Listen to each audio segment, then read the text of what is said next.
Сәлем барлықтарыңызға. Бүгінгі раскладымызды жұбыңыз жақын арада қандай әрекеттер жасайды сізге қарай. Жақын арада өздеріңіз бір уақытты ойлаңыздар. 2 апта, 1 апта, 1 ай деген сияқты өздеріңізге бір сұрақ қойыңыздар. Жақын арада, яғни алыс уақытты көрсетпеңіздер. Жақын арада сізге қандай әрекеттер жасайды, соны көретін боламыз. Өзіңізді ойлаңыз, жігітіңізді ойлаңыз. Чтобы расклад сіздікі болу үшін лайк басып, подписка жасап, комментарияға өздеріңіздің есімдеріңізді, немесе бас әріптеріңізді, немесе туылған жылдарыңызды, қандай да бір кішігірім информация комментарияға жазып кетіңіздер. Чтобы расклад сіздердікі болу үшін энергия обмен ретінде. Енді көрейік. Жігіттің жақын арада қандай әрекеттер жасайды сізге қарай. Жол түсіп тұр, көлігі бар ер адам болуы мүмкін. Бұл жерде ақ, қара деген сияқты. Сізге қарай жол көрсетіліп тұр. Жақын арадағы сізге әрекеті, сізге қарата бару, яғни жол түсіп тұр сізге қарай.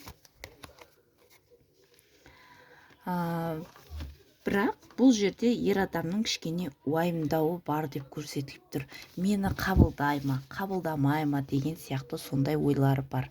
Яғни сіздердің араларыңызда, скорее всего, қарым-қатынастарыңыз конец болып бітті, немесе қазір сіздерде бір қарым-қатынас бар деп айта алмаймын. Немесе бар, немесе жоқ деген сияқты. Немесе қазір қарым-қатынастарыңыз мүлде жоқ, немесе түсініксіз қарым-қатынас, екеулеріңізде просто үнсіздікке кеткен болуларыңыз мүмкін. Яғни бұл жерде ер адам мені қабылдайды ма, мен уже өмірінде жоқпын ғой, мені жаңағыда елемей қояды ма деген сияқты сондай ойларды ойлап тұр. Сізге қарай жақын арадағы әрекеті.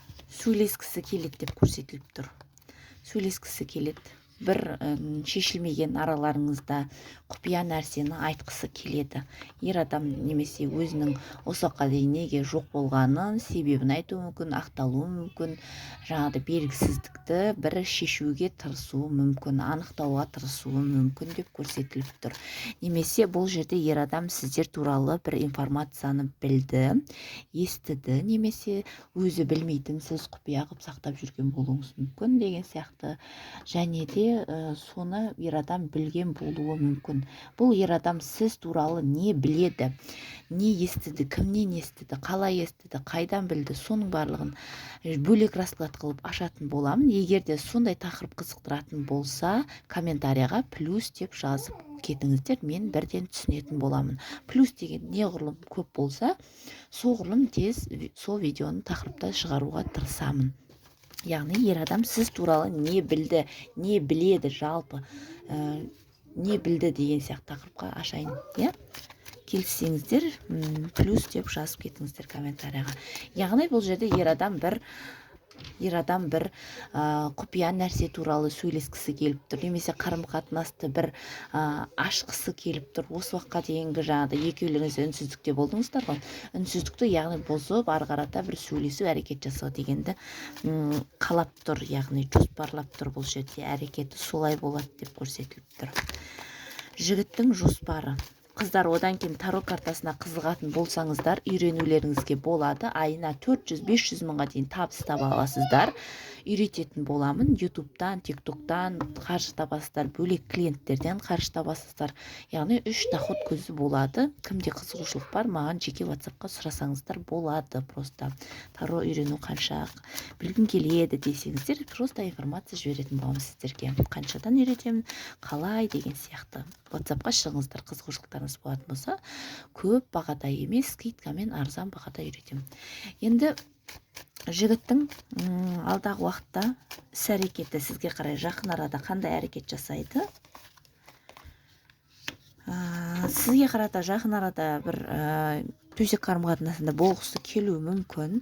Яғни бұл ер адам ұзақ уақыттан бері күтіп жүр деген сияқты.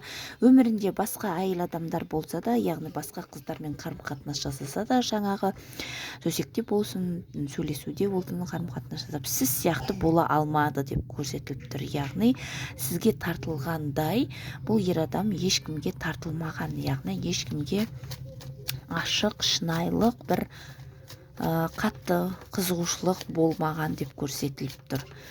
Бұл араларыңызда адам болуы мүмкін, үшінші адам, яғни бұл үшінші адам сіздерде бұл ер адам просто басқа қызбен жүруі мүмкін, немесе әйелі бар болуы мүмкін деген сияқты. Яғни бұл жерде король кубковый картасы түсіп тұр. Энергетика бойынша шаян, саршаян балықтар болуы мүмкін. Егер олай болмаса, жаңағыдай көңілін қатты білдіре беретін, ашық сөйлесетін, сондай көңілдерін таба білетін қыздардың деген сияқты. Қыздарға үміт беретін сондай ер адам ретінде көрсетіліп тұр. Комментарияға қыздар ой пікірлеріңізді жазып отырыңыздар. Маған өте қызық, сіздердің комментарияларыңыз барлығын оқып шығамын. Яғни бұл ер адам сізден басқа адамға бір ашылмаған деп көрсетіліп тұр. Бәрібір қарым-қатынас жасасын, төсек қарым-қатынасы болсын, болмасын, бұл жерде сіз секілді бола алмаған ешқандай қыз. Яғни бұл жерде ер адам ұзақ уақыттан бері соны түсініп тұр. Яғни сізге қара алдағы уақытта тартылысы болады деп көрсетіліп тұр.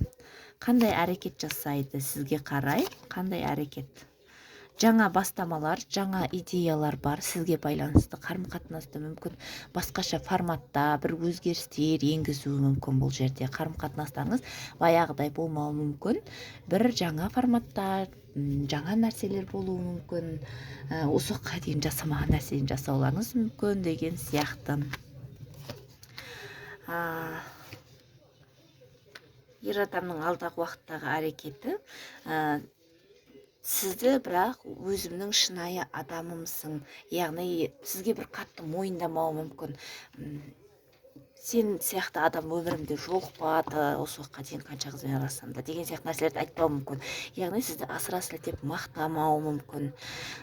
Қатты көңілін білдірмеуі мүмкін, яғни сізге көп уәделер бермеуі мүмкін деп көрсетіліп тұр. Берген күннің өзінде де оны орындай ма, орындамайды ма, яғни белгісіз. Яғни сіздің көңіліңізді алу үшін сізге иә деп уәделер беруі мүмкін, бірақ ол алдағы уақытта орындай ма, орындамай ма, ол белгісіз болып тұр. Яғни сізді өзіне қарату үшін қолынан келмейтін нәрселерге де уәде беруі мүмкін. Өйткені бұл жерде ер адамға сіз қазір қажет болып тұрсыз деп көрсетіліп тұр. Енді сіздерге кеңес көре кетейік. Таро картасынан кеңес осы ситуацияға байланысты қыздар. Осы ситуацияға байланысты сіздерге таро картасынан кеңес. Сіздер бұл жерде ситуацияны ешқандай да қиындатпаңыздар, өздеріңізбен болыңыздар деп көрсетіліп тұр. Сіз бұл қарым-қатынасқа ешқандай күш салмаңыз, өзіңізді шаршатпаңыз. Яғни ер адам бұл жерде өз әрекетін өзі жасайды деп көрсетіліп тұр. Яғни сіздерден просто ешқандай нейтральный болуларыңыз керек. Яғни қарым-қатынаста бір күйгелектеніп, қарым-қатынасты бір талқылап, қатты беріліп өйтпеулеріңіз керек. Бұл жерде сіздер қалай бар, солай жүріңіздер. Қалай бар, солай қалыңыздар.